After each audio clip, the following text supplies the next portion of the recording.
You are watching Math with McMurdo.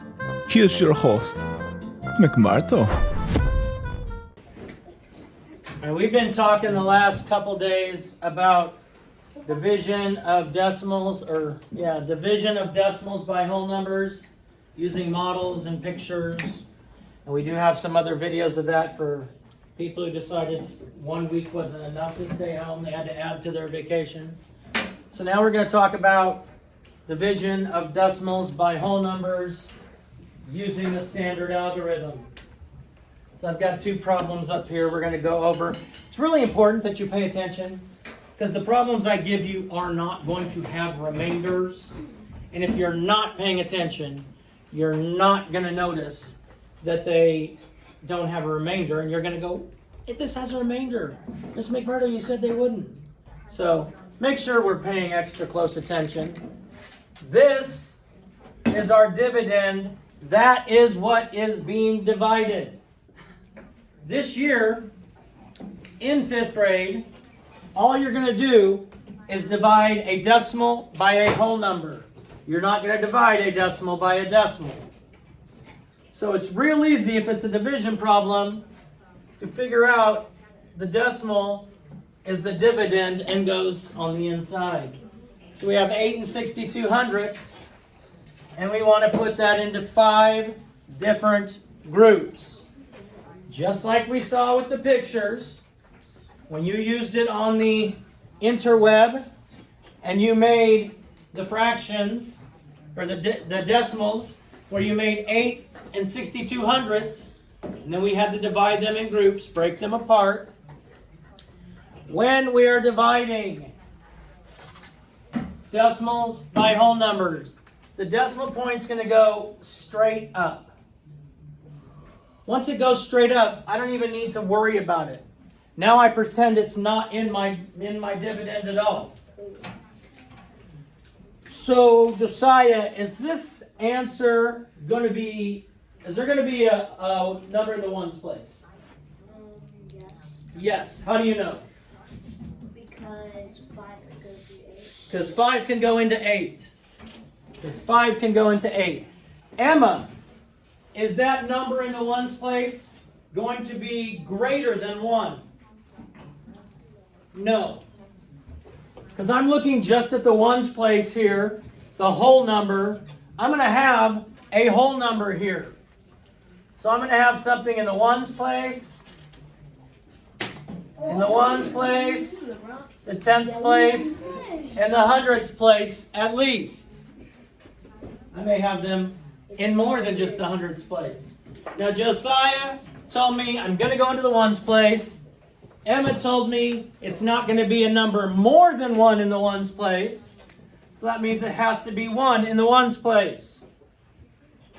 Very important that we put our numbers exactly where they go, or we're going to have a problem. And so 1 times 5 is 5. I subtract. I get 3. I ignore the decimal. Once I've started my division, I ignore the decimal. I don't worry about the decimal here. I only worry about it in my quotient. Now I have to ask myself, is 5 going to go into 36? And myself says, yes. And myself says this many times? 7 times.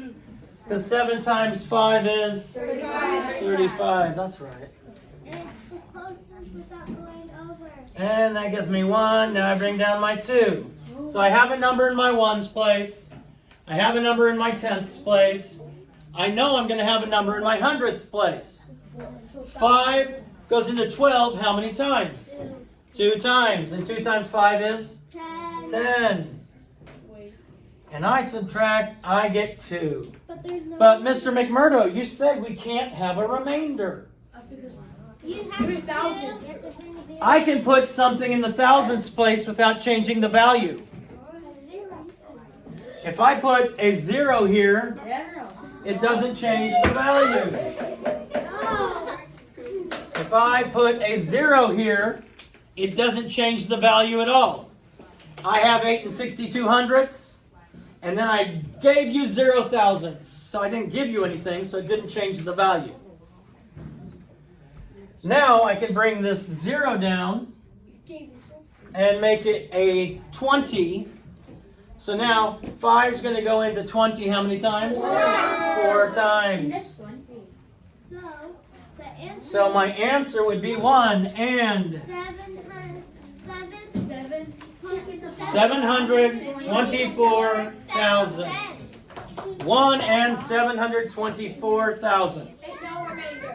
We're not having a remainder.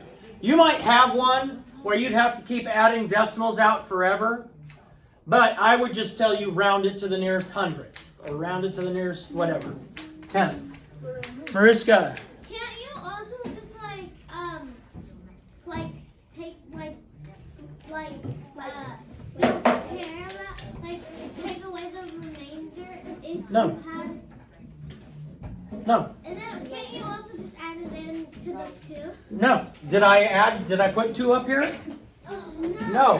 When I brought down the 0, it made the number 20. So let's look at the other one. 52 and 9/10 divided by 23. Now normally Landon would tell me to write down my multiples of 23, 23 times 1 times 2, and do that so that I would have them written there, but in sake of time, I would like, how many times does 23 going to go into 52? 2 times. So I'm going to have a number in the ones place and probably a number in the tenths place. And 23 goes into 52. How 2 times you said? Yep. And what is 23 times 2? 36. 46. Yeah. Just give me my mom. So we subtract, we get 6. I bring down my tenths place. Again, once I'm doing the division, I ignore the decimal point. It's only important when I put it up here.